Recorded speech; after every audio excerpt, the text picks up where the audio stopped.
Como é que você entrou em negócio de TV? Tipo, o que aconteceu? Você era novo, né? Bebê, assim, minha mãe me levava.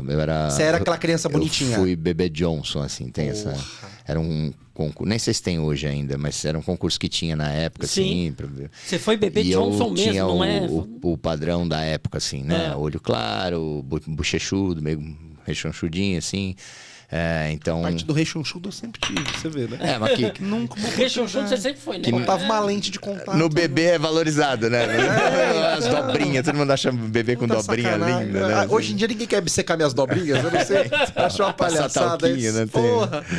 E aí minha mãe começou a me levar para fazer comercial e os registros que eu tenho disso são fotos, né? Só que não tinha na época. Estamos falando de final dos anos 70, final dos anos 60, começo dos 70, né? E aí eu tenho umas 4 pastas em casa, assim, de fotos de coisas que eu fiz muito criança, muito Neston, Igiapele, Yakult, mas bem criança, bem bebê mesmo. E aí fui dessas crianças que faziam comercial pra caramba, né? E dentro dessas crianças aí apareceu o teste para fazer o Boa Noite Cinderela, do Silvio Santos, e aí a primeira novela na TV Tupi, que era uma novela chamada Um Dia o Amor. Imagino que não tinha, acho que esse mercado gigante de crianças disponíveis era menor, também para trabalhar, era né? Bem menor. Então, hoje em dia tem agências que sobrevivem só com bebês. Eu imagino que assim, pra você ter que fazer 2 papéis na mesma novela, né? O cara fala assim, cara, puxa ele aqui que a gente gosta e põe ali. Mas aí eu já tava mais adolescentezinho, assim, né? Mas na época de criança tinha... Não era essa... Ainda tinha um certo preconceito na carreira. Hoje em dia o pai quer que o filho seja Big Brother, né? Tinha isso também, né? Hoje, o rolê de ser ator era um problema ainda. Ainda tinha um pouco de, vai ser ator, mas vai estudar o quê? Mas vai... Não, hoje os pais querem que os filhos sejam famosos e não bem-sucedidos, sei lá. Mudou um pouco, né? Sim.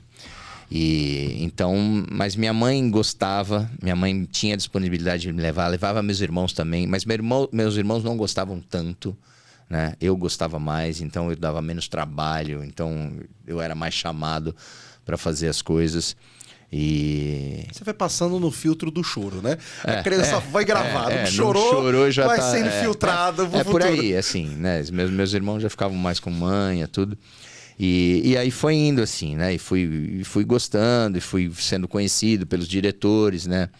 E aí fui crescendo, né? E em determinado momento virou uma chave, assim. Quando você, sei lá, sai na pré-adolescência que você começa a enxergar que aquilo pode virar uma profissão, né? Quando, sei lá, na época do colégio, você começa a pensar o que eu vou fazer no vestibular, o que eu vou fazer, o que eu vou ser, né? Tem uma hora porque a criança... Aí, de repente, você já tinha 10 anos de profissão, né? Então... Você bate, mais ou menos no final do ginásio, né? Quando você pensa... que hoje em dia é o fundamental, né? Mas na minha época era ginásio, depois o colegial. No final do ginásio, começo do colegial, você começa... E aí o dinheiro começou a ficar comigo, não com a minha mãe mais, né? Então... Aí começou a ficar legal. Começou a ficar mais legal. Se bem que como criança, eu aproveitei muito isso, assim. Porque meus pais tinham... né, assim, nunca passei necessidade, mas meus pais contam que em determinado momento o que eu ganhava ajudava muito no orçamento da família, assim, né? E tinha aquela família de classe média baixa, tudo, mas, por exemplo, a bicicleta que eu tive na infância foi de um comercial que eu fiz, da Caloi. Certo. A Caloi Berlinetta. Caloi Berlinetta. Eu não era uma criança com padrão para ter autorama, mas eu tive um autorama porque fiz a foto da capa do autorama do Copersucar Fittipaldi. Eu lembro até hoje do lado do Fittipaldi, do Emerson, do lado daquele carro prata dele lindo, do Copersucar, e fazendo a foto da caixa do autorama. E aí e acho que normalmente não ganhava, mas minha mãe era muito cara de pau, cara. Ela ficava na orelha dos caras, assim, até eu ganhar. É um bagulho a menos pra ter que cobrar, tá exatamente. O cachê é baixo, mas vai ganhar o autorama. Legal, vambora. O comercial que eu gravei com o Pelé. Meu, aí eu falei, mãe, eu não quero saber quanto é o cachê, cara. Eu quero fazer esse comercial. Lógico. Eu fiz o teste, assim, aí, um monte de criança e eu passei pra gravar o comercial com o Pelé, cara. O comercial da Elma Chips. Batatinha, essas coisas. E, foi uma das coisas mais legais da minha vida, assim, da minha infância, gravar um comercial com o Pelé, né? Esses lances de comercial, você tem registro disso ou só foto? Maioria foto, pouca coisa. Que pena, né? Alguma coisa que tem Super 8, né? Porque não tinha. E alguma coisa se buscar muito no YouTube, mas mais dos comerciais.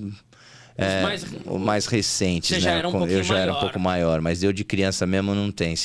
Talvez se buscar muito no YouTube e tentar, às vezes, nem sabendo que sou eu, mas esse sou eu. Uns mofo TV da vida, achar aqueles compilado de comercial, capaz de te encontrar lá no meio. De vez em quando eu procuro alguma coisa assim, mas o que eu acho são comerciais de mais Coca-Cola, maionese Hellmann's, qual é o outro que McDonald's, aí eu já tava mais velho um pouquinho. Mas aí eu acho no YouTube. Caraca. Mas a minha mãe guardava foto de tudo, assim, né? Então eu tenho a minha foto com o Pelé, né? Tem uma carta que o Pelé me mandou.